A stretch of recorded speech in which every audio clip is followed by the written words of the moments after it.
In today's video, I'm going to show you how to do a dusting on my daughter, Eva. Has a client ever asked you for a dusting? Well, they're looking to keep their length, but they got to get rid of those ends. Oh my. It's been probably about a year since we've cut Eva's hair. It's been way too long. If you're a hairdresser out there watching, you know that usually your family is the last one to get their hair done, and I'm no different.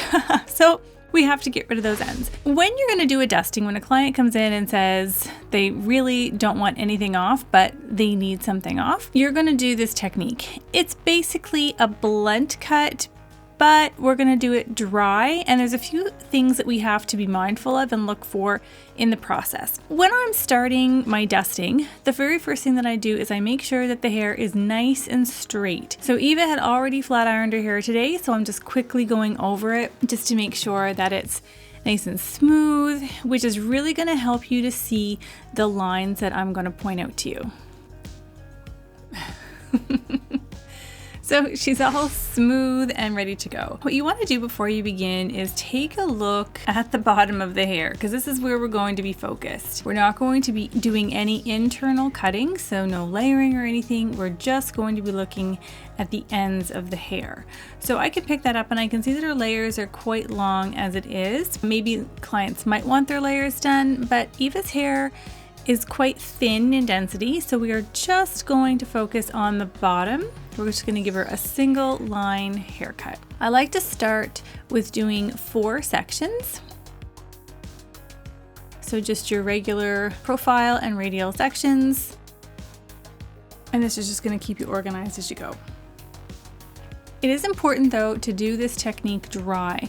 The reason is when the hair is wet, it's a lot harder to see the density line. So when I say density line, I'm going to show you here what I mean. When we're looking at those ends, you can see where the thickness stops and that thinness begins on the ends, where when it's wet, it's going to be a lot more difficult to see. So I'm just going to take a section, I'm going to give it very loose tension, and as you can see, I'm cutting beneath that density line. And because it's a little bit jagged on the ends just from her grow out, there might be some places that are a little thinner than others, but they'll all blend in the end. But you do want to make sure you're cutting just below that density line. Some people will actually point cut this out, which is totally okay as well. But for Eva, again, because her hair is so thin and it is very fine, it's a good idea if I do a blunt line. It's actually going to make it look like her hair is thicker than it actually is. So in some places I may have only taken, a 1/2 inch, other places I may have taken 1 inch. And that's just due to grow out. And you'll notice if somebody hasn't had their hair cut in approximately a year, there's going to be some jagged grow out happening. So once I get that back done and I like how it looks, you can even do a little freestyle. Then we can go into the sides. I do like to tilt the head away from me when I'm cutting the sides. Again, it does help me to get a nice edge. And I don't know if you can see that, but there's literally like 3 hairs coming off.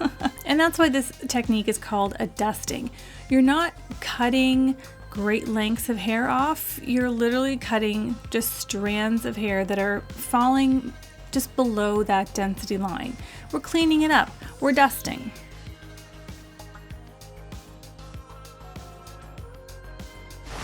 Whenever you're doing perimeter cutting, you do want to use that minimal tension when you're cutting dry. It's going to just help it to fall a little bit better for you. And then we're going to just give it a check. Eva did have a bit of a curtain bang in there from before, so I am going to clean that up. Normally if someone's letting their hair grow and she wants to kind of let it all grow, it is nice just to leave it to grow. However, those ends, again, as you're going to see here, are really, really wispy on the ends, and they really do need to be cleaned up in order to grow properly. So we tell people all the time, you got to get those ends off. It's going to help it to grow better. It doesn't grow faster. People think they have to cut it off, it'll grow faster. What happens is when you get rid of those ends that are splitting, it prevents them from splitting anymore. And this is going to help with a healthy grow out instead of a frizzy one. For my little curtain bang here, I'm going to show you what we're going to do. I'm taking just a very, very, very small section in the center. And again, you can see it's literally like 2 strands of hair I'm cutting off. We're going to take that, and then from there, we're going to slide cut into that section. If you haven't seen my bang videos, you can just check it out right here. And I do go through how to do the curtain bangs and the slide cutting techniques. After each section that you do, make sure you give it a check. And then you're just going to separate the front from the back. I don't want to cut anything from the back. I just want to work on those front pieces. And you can still see that there's some of those wispy ends in the front along the face, so that's what I'm going to tackle next. So when I pull this out, you can see there's literally just a few little strands. I'm going to slide cut those off. And then I'm just going to point cut that edge right at the bottom, trying to leave as much length as possible, but just again, making sure that those ends that are splitting come off.